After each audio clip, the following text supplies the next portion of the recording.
ಬಾಲಕರಾಮನ ಪ್ರಾಣ ಪ್ರತಿಷ್ಠಾಪನೆಗೆ 4 ಶಂಕರಾಚಾರ್ಯರ ಮಠಗಳಿಂದ ವಿರೋಧ ಅನ್ನೋ ಅಪಪ್ರಚಾರ ಎದ್ದಿತ್ತು. ಈ ಬಗ್ಗೆ ಶೃಂಗೇರಿ ಮಠದ ಕಿರಿಯ ಶ್ರೀಗಳು ಮೊದಲ ಬಾರಿಗೆ ಪ್ರತಿಕ್ರಿಯಿಸಿದ್ದಾರೆ ನೋಡಿ. ಒಂದು ಚಿತ್ರ ಹಾಕಿಬಿಡೋದು ಎಲ್ಲ ಕಡೆನೂ. ಇವರು ಅಯೋಧ್ಯೆಯಲ್ಲಿ ನಡೀತಿರೋದನ್ನು ಇವರು ವಿರೋಧ ಮಾಡ್ತಾ ಇದ್ದಾರೆ, ವಿರೋಧ ಮಾಡ್ತಾ ಇದ್ದಾರೆ. ಎಲ್ಲಿ ವಿರೋಧ ಮಾಡಿದ್ದಾರೆ, ಏನು ಆಗಿದೆ, ಎಲ್ಲಾದರೂ ಆ ಥರ ಹೇಳಿದ್ದೆ ಎಲ್ಲಾದರೂ ಇದೆಯಾ? ಬೇರೆಯವರು ಅವರವರ ಅಭಿಪ್ರಾಯಗಳು ಏನೇನೋ ಹೇಳಿರ್ಬೋದು, ಅದು ಏನು ಬೇಕಾದರೂ ಇರ್ಬೋದು, ಅದ್ರ ಬಗ್ಗೆ ನಾವು ಮಾತಾಡೋಕ್ಕಾಗುವುದಿಲ್ಲ. ಎಲ್ಲ ಕಡೆ ಪ್ರತಿಯೊಂದು ಕಡೆ ಅವರು ಇದು ಹಾಕುವುದು. ಆ ಹಾಕುವವನು ಎಲ್ಲೋ ಕೂತಿದ್ದಾನೆ, ಅವನಿಗೆ ಇಲ್ಲಿ ಏನು ನಡೀತಾ ಇದೆ, ಇವರು ಯಾರು, ಇವರು ಏನು ಹೇಳಿದ್ದಾರೆ ಏನು ಗೊತ್ತಿಲ್ಲ.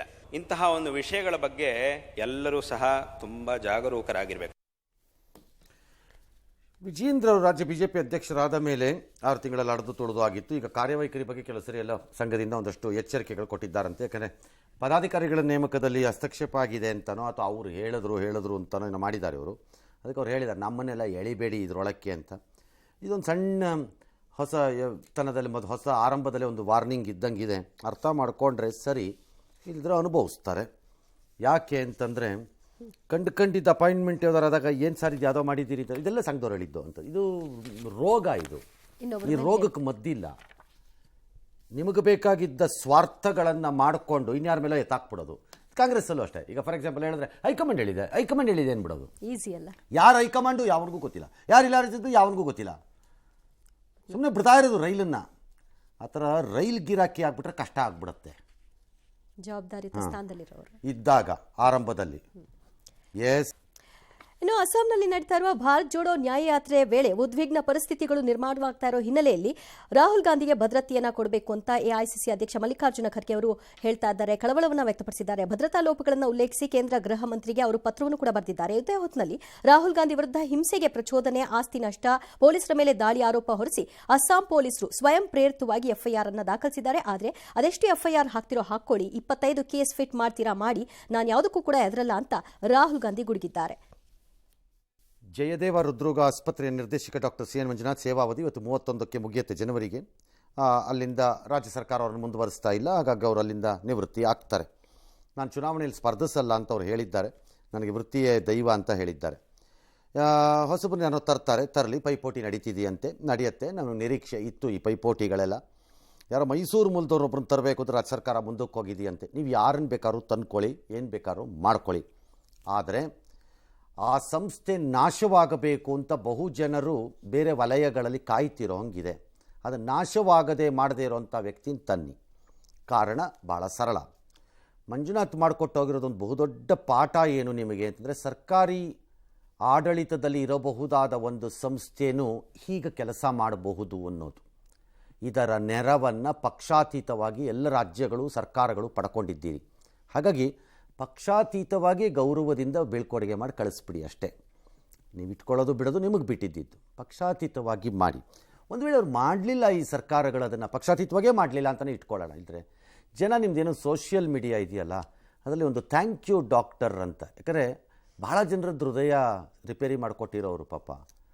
ನಾವು ಅಷ್ಟು ಹೃದಯವಂತರಾಗಿ ಆ ಕೆಲಸ ಮಾಡದಿದ್ದರೆ ನಾವು ಹೃದಯಹೀನರಾಗ್ಬಿಡ್ಬೋದು. ಹಾಗಾಗಿ ಥ್ಯಾಂಕ್ ಯು ಡಾಕ್ಟರ್ ಅಂತ ಒಂದು ಅಭಿಯಾನ ನಡೆಸಿ ಥ್ಯಾಂಕ್ ಯು ಹೇಳಿಸಿ ಕಳಿಸಿ, ಗೌರವದಿಂದ ಮಾಡಿ. ಎಸ್. ಕಲಬುರಗಿ ಜಯದೇವನ ಮುಗಿಸಿ ಅದನ್ನು ಫಂಕ್ಷನಾಲಿಟಿ ಮಾಡಿ ಇದು ಮಾಡಬೇಕು ಅಂತ ಒಂದು ಮನಸ್ಸಿತ್ತು ನನಗಷ್ಟೇ. ಸಾರ್ವಜನಿಕರು ಜನಸಾಮಾನ್ಯರು ಕೊಡತಕ್ಕಂಥ ಗೌರವ ಇದೆಯಲ್ಲ, ಅದು ಅತ್ಯಂತ ದೊಡ್ಡ ಗೌರವ.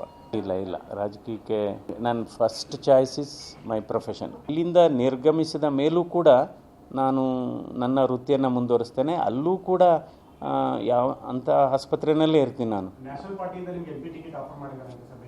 ಇಲ್ಲ ಅದೇ ಅಲ್ಲ, ಸುಮ್ಮನೆ ಗಾಳಿ ಸುದ್ದಿ ಅದು. ಮಹತ್ವದ ಬೆಳವಣಿಗೆಯಲ್ಲಿ ಜ್ಞಾನವ್ಯಾಪಿ ಮಸೀದಿಯ ವೈಮಾನಿಕ ಸಮೀಕ್ಷಾ ವರದಿಯನ್ನು ಅರ್ಜಿದಾರರಲ್ಲಿ ಹಂಚಿಕೊಳ್ಳಲು ವಾರಣಾಸಿ ಜಿಲ್ಲಾ ನ್ಯಾಯಾಲಯ ನಿರ್ಧರಿಸಿದೆ. ವಾರಣಾಸಿ ಕೋರ್ಟ್ ತೀರ್ಮಾನವನ್ನು ಹಿಂದೂ ಪರ ಸಂಘಟನೆಗಳು ಸ್ವಾಗತ ಮಾಡಿವೆ. ರೈಟ್. ಅದರಲ್ಲಿ ಏನು ಬರುತ್ತೆ ಅನ್ನೋದನ್ನು ನೋಡೋಣ. ASI ಆರ್ಕಿಯಾಲಜಿಕಲ್ ಸರ್ವೆ ಆಫ್ ಇಂಡಿಯಾನವ್ರು ಮಾಡಿರೋವಂಥದ್ದು. ಅದರಲ್ಲಿ ಏನು ಬರುತ್ತೆ ಅನ್ನೋದನ್ನು ನೋಡಬೇಕು. ನಂಬರ್ 1 ಬಂದ ಮೇಲೆ ಅದರದ್ದು ಉಳಿದ ಕಾನೂನಿನ ಹೋರಾಟ ಅಂತೂ ಶತಸಿದ್ಧ ಎರಡೂ ಕಡೆಯಿಂದ. ಸಂಚಾರಿ ನಿಯಮಗಳನ್ನು ಉಲ್ಲಂಘನೆ ಮಾಡಿದವ್ರಿಗೆ ಪೊಲೀಸ್ ಇಲಾಖೆ ಒಂದು ಹೇಳ್ತಾ ಇದೆ, ವಿಪರೀತವಾಗಿ ಬಾಕಿ ಉಳಿಸ್ಕೊಂಡಿದ್ರೆ 15 ದಿನದಲ್ಲಿ ದಂಡ ಕಟ್ಟಬೇಕು. 5ಕ್ಕಿಂತ ಹೆಚ್ಚು ಪ್ರಕರಣ ಇದ್ದರೆ ನಿಮ್ಮ ಮನೆಗೆ ಬರ್ತಾರೆ ಇನ್ಮೇಲಿಂದ ಪೊಲೀಸ್ನವರು ದಂಡ ಕಟ್ಟಿಸೋಕ್ಕೆ ಅಥವಾ ಕಟ್ಟೋಂಗೆ ಮಾಡೋಕ್ಕೆ ಅಂತ ಹೇಳಿದ್ದಾರೆ. ಈ ಏನು ಅಂದಾಗೆ PSIಗಳಿಗೆ ಸ್ಥಳದಲ್ಲೇ ದಂಡ ಕಳಿಸುವ ಪವರ್ ಇದೆ. ಈ ಬಗ್ಗೆ ಅಪಪ್ರಚಾರ ಮಾಡಿದ್ರೆ ಮೇಲೆ ಕಟ್ಟುನಿಟ್ಟಿನ ಕ್ರಮ ತಗೋತೀವಿ ಅಂತೇನೋ ಹೇಳ್ಕೊಂಡಿದ್ದಾರೆ. ಆಲ್ ರೈಟ್, ಅದು ಯಾರಿಗೆ ಪವರ್ ಇದೆಯೋ ಅವ್ರು ತೊಗೊಳಕ್ಕೆ ಕೇಳಿ ಅಷ್ಟೇ. ನೋಡೋಣ, ಲೆಟ್ಸಿ ಅದು ಹೇಗೆ ವಸೂಲಿ ಆಗುತ್ತೆ ಅಂತ ನೋಡೋಣ.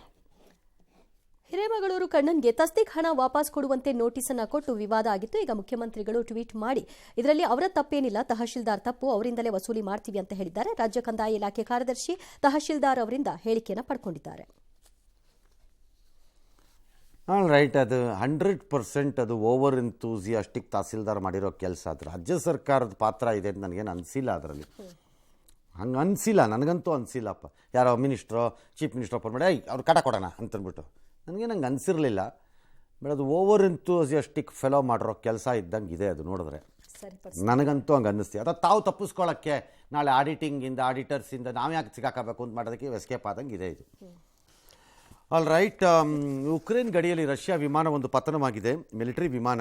65 ಉಕ್ರೇನ್ ಪ್ರಿಸನರ್ಸ್ ಆಫ್ ವಾರ್, ಯುದ್ಧ ಕೈದಿಗಳು ಅದರೊಳಗಡೆ ಇದ್ರಂತೆ. ಅಂದರೆ ಇವ್ರು ಹಿಡ್ಕೊಂಡಿದ್ದವರು 9 ಜನ ಸಿಬ್ಬಂದಿ ಕೂಡ ಯಾರೂ ಬದುಕಿರೋಂಗಿಲ್ಲ. ಈಗ ಒಬ್ಬರ ಮೇಲೆ ಒಬ್ಬರು ಆರೋಪ, ಅವ್ರು ಮಿಸೈಲ್ ಹೊಡೆದ್ರು ಅಂತ ಇವರು ಮಿಸೈಲ್ ಹೊಡೆದ್ರು ಅಂತ ಅವರು ಆರೋಪ ಮಾಡ್ಕೊಂಡು ಕೂತಿದ್ದಾರೆ. ವಿಮಾನ ಮಾತ್ರ ಸಂಪೂರ್ಣವಾಗಿ ಭಸ್ಮ ಆಗೋಗಿದೆ.